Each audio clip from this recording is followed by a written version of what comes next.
Hey guys, it is Julie here with JT Wealth.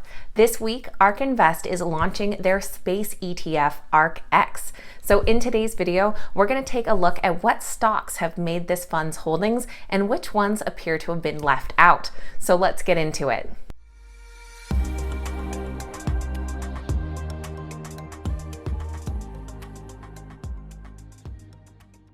All right, guys, welcome back and thank you so much for being here. Like I said, Cathie Wood is launching ARK Invest's latest ETF this week, and that is ARKX, which is the ARK Space Exploration and Innovation ETF, which is going to give exposure to space exploration, including orbital and suborbital aerospace, enabling technologies and beneficiaries of aerospace activities such as agriculture, internet access, GPS, construction, and imaging.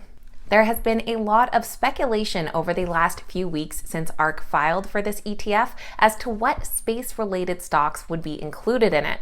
Now we have a list of the holdings, so we're going to take a closer look, as I'm definitely surprised by some that are included and some that don't seem to be. Of course, this list of holdings is just the initial holdings, and we know ARK Invest actively manages its funds, so of course is subject to change. We're going to take a look at some of those top holdings and also what space SPACs maybe have been left out. Just before we get into all of that, this is your friendly reminder that if you enjoy today's video, please hit that thumbs up button and leave your thoughts in the comments down below. Also, don't forget to head over to the TipRanks YouTube channel to catch my daily pre-market updates, where I'm getting you up to speed with everything you need to know before the market opens. All right, now let's dive into ARKX. It is launching this week on March 30th. And as we said before, it's targeting orbital aerospace companies, enabling technology companies, and aerospace beneficiary companies. Now, I think that last one, aerospace beneficiary companies, is kind of the all-encompassing blanket, as it says that they are covering anything that is going to benefit from aerospace activities, and that's a pretty wide sector. Now here is the list of holdings in ARKX as of March 26th. Now it's a long list, so I'm not going to read off every single one, but I will have the link to this list in the description down below. Our top few holdings include Trimble Incorporated, the 3D printing ETF, Kratos Defense and Technology. Now, ones that surprised me being in here was number 13, Deere & Co., also known as John Deere. We also have Netflix in here and Alibaba. So those were just a few that immediately jumped out to me as not exactly being space exploration related. Now, obviously, Cathie and her team at ARK Invest know a lot more about what's going on behind the scenes with these companies, and obviously they must benefit some way from aerospace advancements. Now, looking at the list of holdings again, I noticed that there only seems to be one SPAC company in there currently, and that is the 38th holding with Atlas Crest Investment. That is the blank check company that is planning on merging with Archer Aviation, which is that air taxi company. So I can understand why they're in there. Now, in a bit, I'm going to come back to SPACs, as we have a list of other space-related SPACs that a lot of people were speculating would be included. So we're going to cover those. But I just want to jump back to those top few holdings and take a closer look at them. So that number one holding was Trimble Incorporated. Trimble is delivering products and services that connect the physical and digital worlds. Their core technologies are in positioning, modeling, connectivity, and data analytics that enable customers to improve productivity, quality, safety, and sustainability. From purpose-built products to enterprise lifecycle solutions, Trimble's software, hardware, and services are transforming industries such as agricultural, construction, geospatial, and transportation and logistics.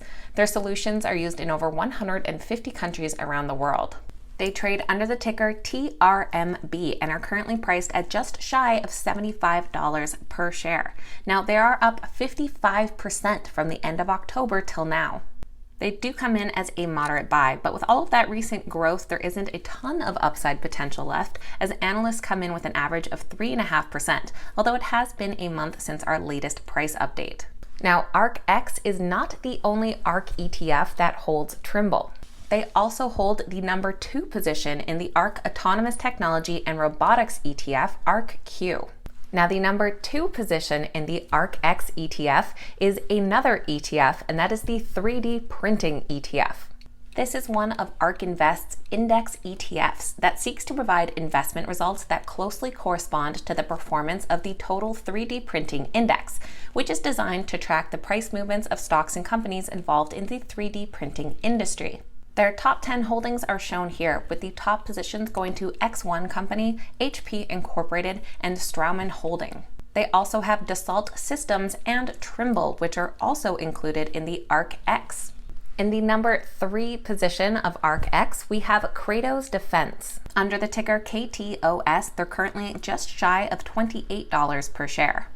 Kratos develops and fields transformative, affordable systems, platforms, and products for national security and communication needs.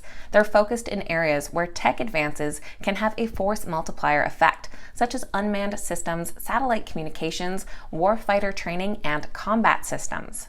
Analysts do currently rate the Kratos Defense stock as a hold with a modest upside potential of 0.39%. However, the most recent rating from 12 days ago had a bit more optimism there, with the buy rating and a nearly 15% potential upside.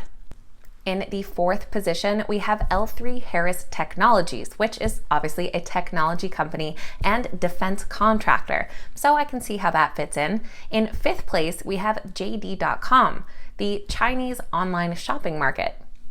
Now I want to quickly shift back to the whole Space SPAC sector and take a look at a Benzinga article that lists some of the SPACs that were expected to be included in this ARKX. These include Momentous, who are going public with the SPAC Stable Road Acquisition Corp. The company has been called the FedEx of space and is often referred to as a zero-gravity logistics player. We also have AST, billed as the 5G from space company, offering a unique opportunity for investors in both the space and telecommunication sector. They are merging with New Providence Acquisition Corp. We also have Astra, which is one of only a handful of companies that have successfully made it to space.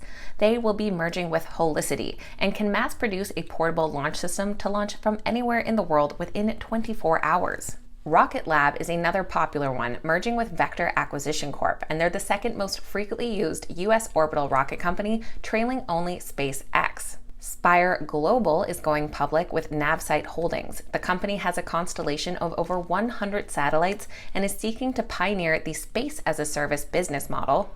Black Sky is a satellite company going public with Osprey Technology Acquisition Corp. The company uses artificial intelligence and machine learning on its satellites for Earth observation. And Redwire Space, which is a space infrastructure company who is going to be merging with Genesis Park Acquisition. Redwire Space offers business in on-orbit servicing, low Earth orbit commercialization, digitally engineered spacecraft, space domain awareness, and advanced sensors and components. So a pretty notable list there of space-related companies that I think many are probably surprised aren't currently included in the ARKX holdings list. As I said at the beginning, I know that these are actively managed ETFs, so this is not to say that those SPACs won't ever find a home in the ARKX ETF. Anyways, that is a quick overview of the ARKX Space ETF launching on March 30th. I would love to hear from you guys on this list of holdings. What companies did you expect to see in there that maybe aren't? Which ones were you surprised to see are included? And what others do you think could end up being on there? You guys know I always love hearing from you, so make sure to leave your thoughts in the comments down below. Please keep in mind that these videos are never a suggestion to buy or sell any specific stock and are just meant for information and entertainment purposes. Any investment decision needs to be made based on your own research and due diligence.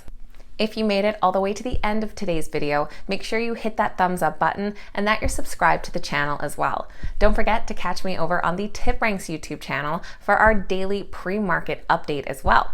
Thank you guys so much for watching. I hope you have a fantastic day, and cheers.